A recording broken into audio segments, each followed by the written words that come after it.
दिनेश शर्मा जी के घर का हम लोग चक्कर काट रहे हैं, लेकिन अभी तक हम लोगों के बारे में कुछ नहीं सोचा गया। हमारे बिना हमारे विद्यालय खाली पड़े हुए हैं, वहाँ पर बच्चों की पढ़ाई नहीं हो पा रही है और कहीं न कहीं मंत्री जी को किसी विभाग के किसी अधिकारीगण की ये लापरवाही है। मैडम, मेरा नाम मयंक कुमार है और सबसे पहले मैं आपको और आपके न्यूज चैनल को धन्यवाद करना चाहता हूं कि जो हमारी बातों को सरकार तक पहुंचाने का कार्य कर रहे हैं।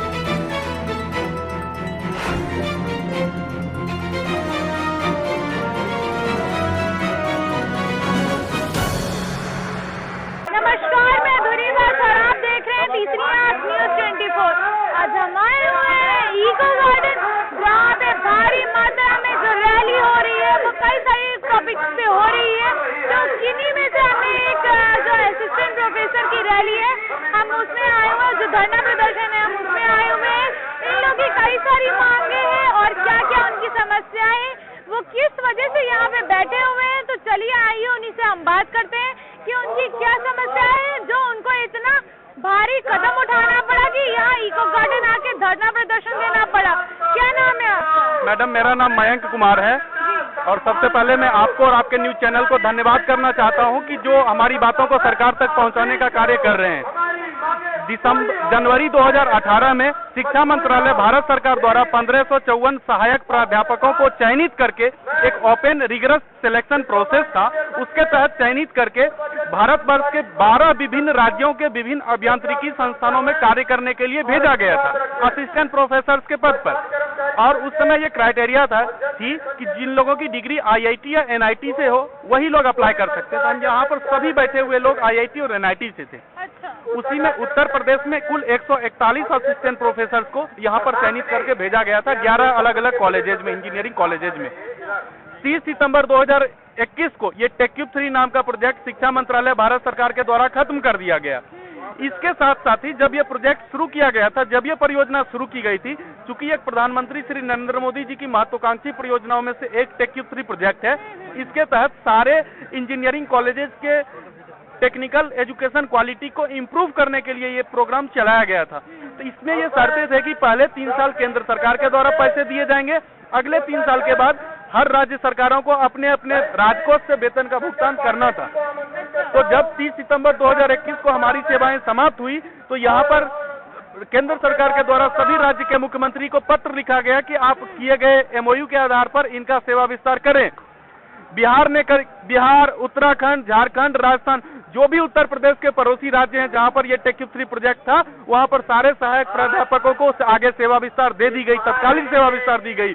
लेकिन जब बात उत्तर प्रदेश की आई, पिछले 2 महीने से माननीय प्राविधिक शिक्षा मंत्री श्री जितिन प्रसाद जी एवं माननीय उच्च शिक्षा मंत्री दिनेश शर्मा जी के घर का हम लोग चक्कर काट रहे हैं, लेकिन अभी तक हम लोगों के बारे में कुछ नहीं सोचा गया। हमारे बिना हमारे विद्यालय खाली पड़े हुए हैं, वहाँ पर बच्चों की पढ़ाई नहीं हो पा रही है और कहीं न कहीं मंत्री जी को किसी विभाग के किसी अधिकारीगण की ये लापरवाही है, जिसके कारण ये कार्य नहीं हो पा रहा है। और हमें लगता है कि माननीय शिक्षा मंत्री श्री जितिन प्रसाद जी वो अपने अधिकारियों को आदेश नहीं दे पा रहे हैं, इनका काम जरूरी है।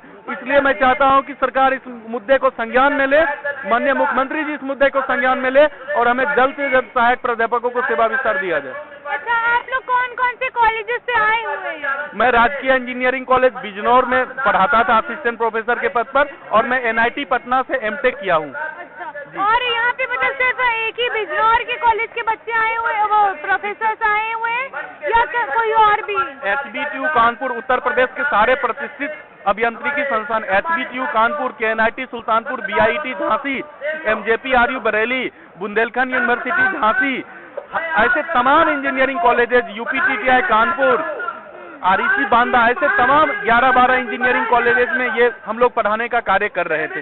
हम सभी कॉलेजेस के प्रोफेसर यहाँ पर आए हुए हैं और हमें यहाँ आना बहुत अच्छा नहीं लगता है, क्योंकि हमारे हाथ में ये पोस्टर्स मुझे खुद ये लेना अच्छा नहीं आता है। और माननीय प्राविधिक शिक्षा मंत्री जी को भी सोचना चाहिए, वो खुद MBA किए हुए हैं, दिल्ली यूनिवर्सिटी से पढ़कर यहाँ पर आए हुए शिक्षा मंत्री बने हैं। उनको ये सोचना चाहिए कि क्या हमारे हाथ में ये पोस्टर्स होने चाहिए। हमारे हाथों में पेंसिल, चौक, कलम ही अच्छे लगते थे।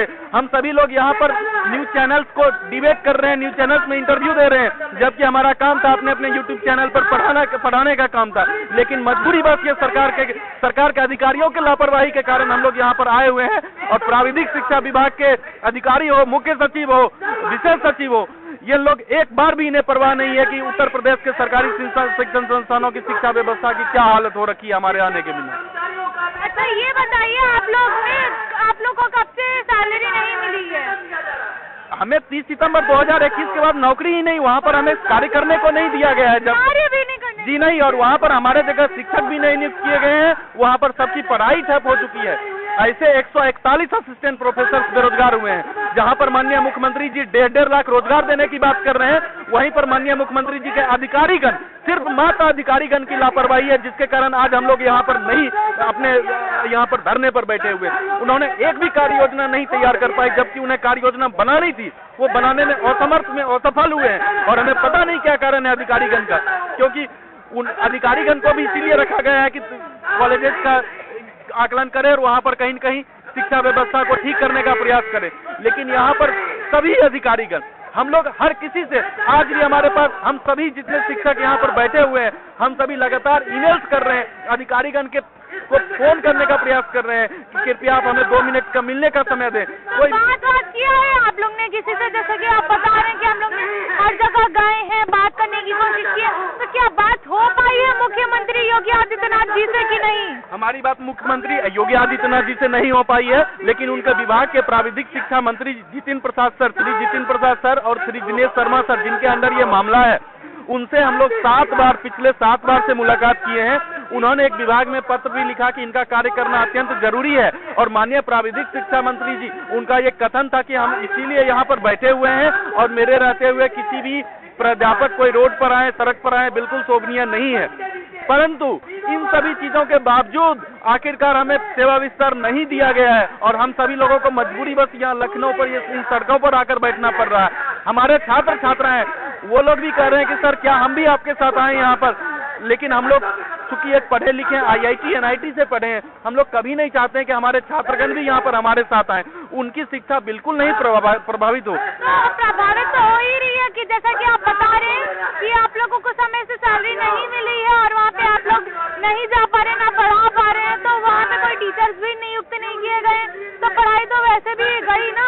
बिल्कुल यहाँ पर पढ़ाई गई हुई है, और मुझे लगता है कि माननीय मंत्री जी को भी ये जानकारी नहीं है। ये जानकारी उनके अधिकारीगण को जरूर है। उनके मुख्य सचिव, उनके विशेष सचिव जो तकनीकी शिक्षा विभाग में नियुक्त किए गए हैं, उनका कार्य ही यही होता है कि अगर कहीं पर शिक्षा की व्यवस्था चरमरा रही हो तो वहाँ पर वो देखने का प्रयास करेंगे। लेकिन इतने लापरवाह अधिकारीगण हो चुके हैं। हम लोगों ने अपने अपने संस्थानों में क्या नहीं कराया। एक गेट की परीक्षा जो कि बहुत ही महत्वपूर्ण परीक्षा मानी जाती है, IIT के द्वारा कंडक्ट होता है, उस गेट की ट्रेनिंग हमने छात्र छात्राओं को कराया पिछले 3-3.5 सालों से, और वहां से हजारों छात्र उस गेट की परीक्षा में सफलता पाए हैं। और हमारे कार्य हमारा जो परफॉर्मेंस है, वो परफॉर्मेंस हम नहीं कर रहे हैं। भारत सरकार की नीति आयोग जैसी तमाम एजेंसियां कह रही हैं कि हमारा कैसा बढ़िया परफॉर्मेंस इंजीनियरिंग कॉलेजेस में रहा है, और जो हमें हर साल हमारा परफॉर्मेंस अप्रेजल फॉर्म भरा जाता था, उसमें जिनका परफॉर्मेंस सेटिस्फैक्टरी पाया जाता था, उन्हीं लोगों को आगे कार्य सेवा दी जाती थी। हम सभी पिछले 3 बार इस प्रक्रिया से गुजरने के बावजूद, और जो एक PIP साइन किया गया था, उस PIP साइन करने के बावजूद ये लोग हमें यहाँ पर सेवा विस्तार नहीं दे रहे हैं। जबकि जिस बिहार के बारे में कहा जाता है कि एक कंपैरिजन होता है, एनालिसिस की जाती है, कहा जाता है कि नहीं हम उत्तर प्रदेश वाले बिहार से बहुत आगे हैं। लेकिन आज अब उत्तर प्रदेश के मुख्यमंत्री जी इस बात को देखिए कि बिहार आपसे कितना आगे है। जब नीतीश कुमार जी के संज्ञान में एक बार ये बात आई थी, उन्होंने तुरंत अपने अधिकारियों को तत्काल आदेश दिया था कि इन्हें सेवा विस्तार करो।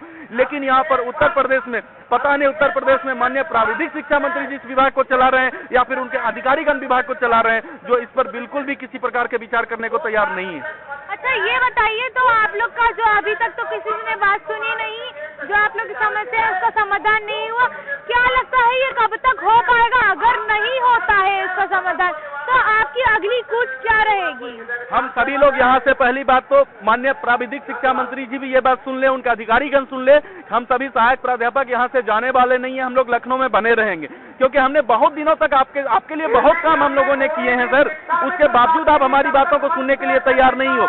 दूसरी बात, हम लोग जब इतनी बार बार सभी लोगों से मिल रहे हैं तो कम से कम समस्या बताएं, क्या समस्या आ रही है, क्या उन्हें कॉलेज नहीं चलाने हैं? हम लोग बिल्कुल यहीं पर बने रहे हैं और जो अगली रणनीति होगी हम लोग माननीय प्राविधिक शिक्षा मंत्री जी के घर पर सभी लोग जाएंगे, हम सभी लोग उनसे मिलने का प्रयास करेंगे। माननीय प्राविधिक शिक्षा मंत्री जी, हम सभी लोगों के चेहरे को देखिए, याद करिए कि हम 2 महीने से आपके घर के चौखट दरवाजे पर आ रहे थे, परंतु आपने कभी भी हमारे लिए कुछ नहीं सोचने का प्रयास किया।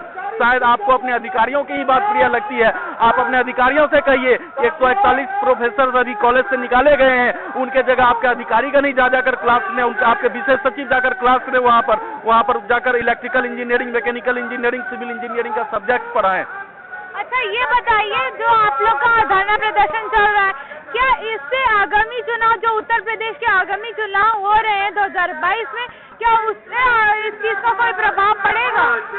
मैडम, जहाँ तक चुनाव की बात है तो हमें लगता है कि माननीय मुख्यमंत्री जी ये बात जरूर चाहते हैं कि उत्तर प्रदेश के सभी जनता का समर्थन मिले, लेकिन यहाँ पर मुख्यमंत्री जी के ही द्वारा बनाए गए प्राविधिक शिक्षा मंत्री श्री जितेंद्र प्रसाद जी, श्री दिनेश शर्मा सर, ये लोग इस बात को क्यों नहीं सोच रहे हैं कि माननीय मुख्यमंत्री जो कि यहाँ पर एक उत्तर प्रदेश में राम राज्य को स्थापित करने की बार बार बात कहते हैं, तो कहीं न कहीं मुख्यमंत्री जी के कदमों पर चलने का प्रयास क्यों नहीं करते हैं? क्योंकि हमें लगता है कि माननीय मुख्यमंत्री जी का कदम कुछ चलने का कुछ और है, लेकिन शायद उनके कदमों पर ये लोग चलने का प्रयास नहीं कर रहे हैं, ये लोग चलने की कोशिश नहीं कर रहे हैं। ये लोग अपने अधिकारियों के कदमों पर चलना चाहते हैं, जहाँ की इनके अधिकारी ही सर्वे सर्वा हो जाते हैं इनके विभाग में। उन्हें शिक्षा व्यवस्था से कोई मतलब नहीं है, उन्हें किसी प्रकार के किसी चीजों से मतलब नहीं है, वो लोग सिर्फ और सिर्फ बस आदेश देते हैं और कुछ नहीं करते हैं। तो जैसा कि आप लोग ने देखा कि जो हमारे असिस्टेंट प्रोफेसर है वो धरना प्रदर्शन कर रहे हैं, वो काफी आक्रोश में है कि उनको जो है उनकी सैलरी मिल जाए और जो है उनको अपने स्टूडेंट्स को पढ़ाने का फिर से एक नया मौका दिया जाए। मैं अपने चैनल के थ्रू यही अनुरोध करूंगी अपनी सरकार से और योगी बाबा जी से कि इन लोग की जो समस्याएं हैं वो जल्दी जल्दी समाधान करें। इसी के साथ मैं अलविदा लेती हूँ आप सबसे।